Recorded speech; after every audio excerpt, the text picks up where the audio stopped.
SIR ಅನ್ನು ನೆಪದಲ್ಲಿ ಬಡವರ ಮತದಾನವನ್ನು ಕಳ್ಳತನ ಮಾಡಲು ಹೊರಟಿರುವ ಮೋದಿ ಕೇಂದ್ರ ಸರ್ಕಾರಕ್ಕೆ ಹೇಳಿ ಧಿಕ್ಕಾರ. ವಿರೋಧಿ SIR ನಮಗೆ ಬೇಡವೇ ಬೇಡ. ಕಾರ್ಮಿಕ ವಿರೋಧಿ SIR ನಮಗೆ ಬೇಡವೇ ಬೇಡ. ದಲಿತ ವಿರೋಧಿ SIR ನಮಗೆ ಬೇಡವೇ ಬೇಡ. ಬೇಡವೇ ಬೇಡ. ಜಾತ್ಯತೀತ ವಿರೋಧಿ SIR ನಮಗೆ ಬೇಡವೇ ಬೇಡ. ಎಲ್ಲ ಪ್ರಗತಿಪರ ಸಂಘಟನೆಗಳ ಹೋರಾಟಕ್ಕೆ ಜಯವಾಗಲಿ. ಈ ಕೂಡಲೇ SIR ಅನ್ನು ವಾಪಸ್ ಪಡೆಯಲೇಬೇಕು. ಆದ್ಮೇಲೆ ನಂದು ರಿಕ್ವೆಸ್ಟ್, ನಮ್ದು ಕನಿಷ್ಠ ವೇತನ ಪರಿಷ್ಕರಣೆಯಲ್ಲಿ 19 ವಲಯ ಬಿಟ್ಟಿದ್ದಾರೆ.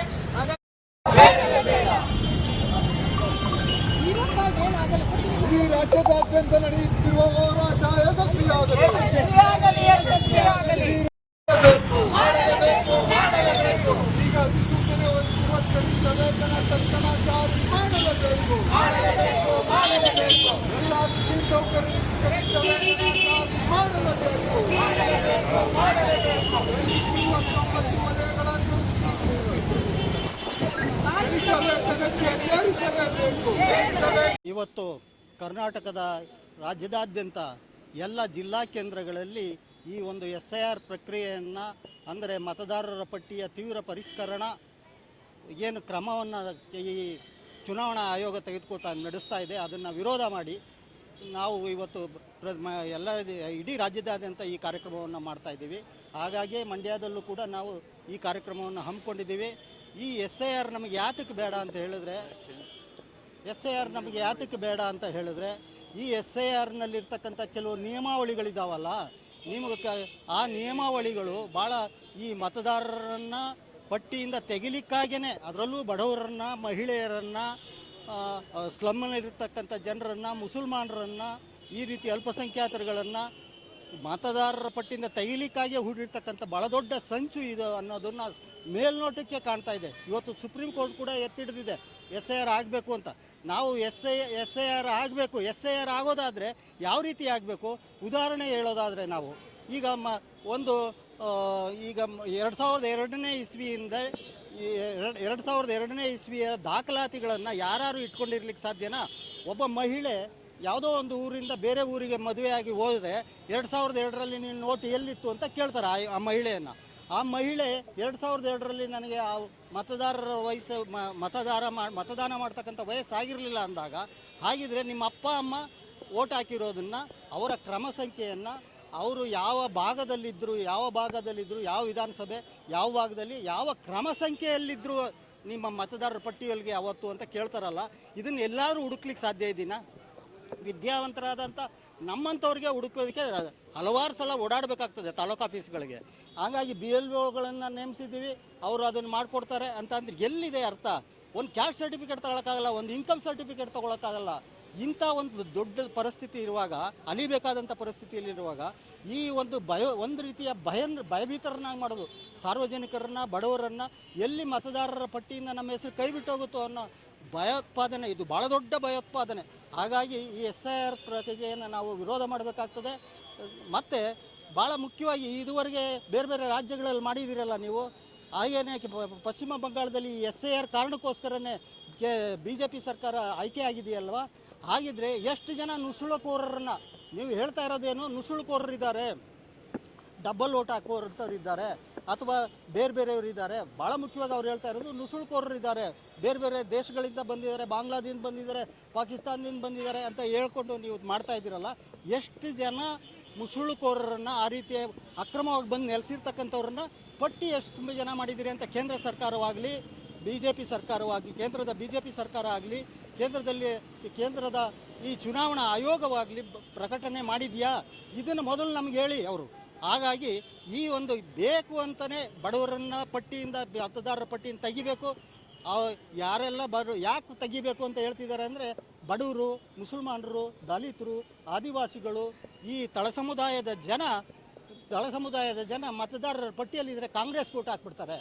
ಆ ಕಾರಣಕ್ಕಾಗಿ ನಾವು ಗೆಲ್ಲಕ್ಕಾಗಲ್ಲ ಅಂತ ಈ ಒಂದು ಹುನ್ನಾರನ್ನು ಮಾಡಿದ್ದಾರೆ. ಅದನ್ನು ವಿರೋಧ ಮಾಡಿ ನಾವು ಇವತ್ತು ಪ್ರತಿಭಟನೆ ಮಾಡ್ತಾ ಇದ್ದೀವಿ.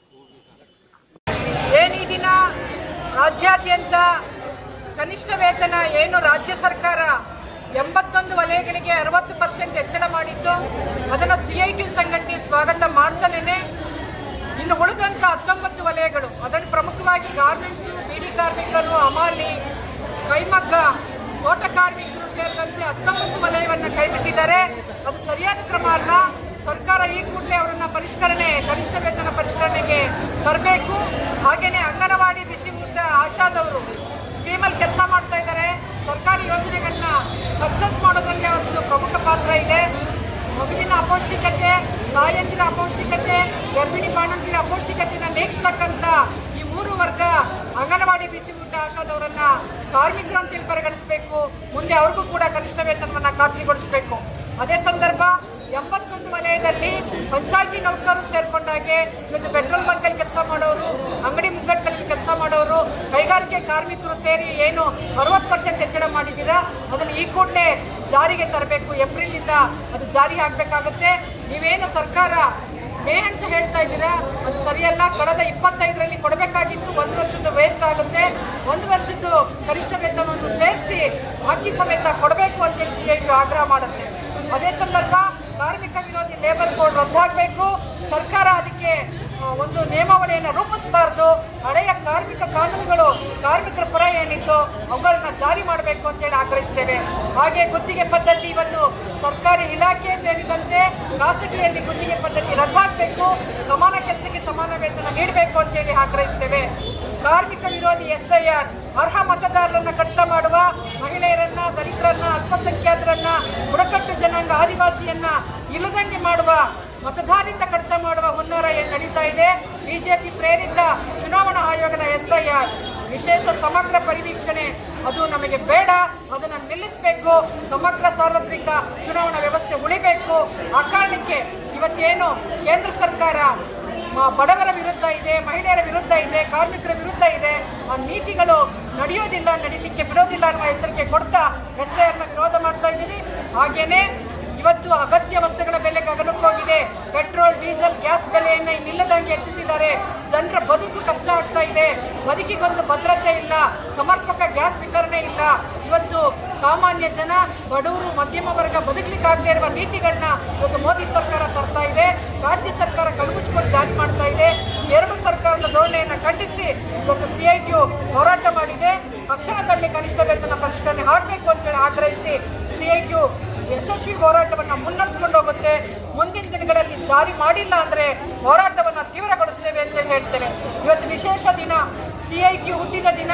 CITUಗೆ 56 ವರ್ಷಗಳು.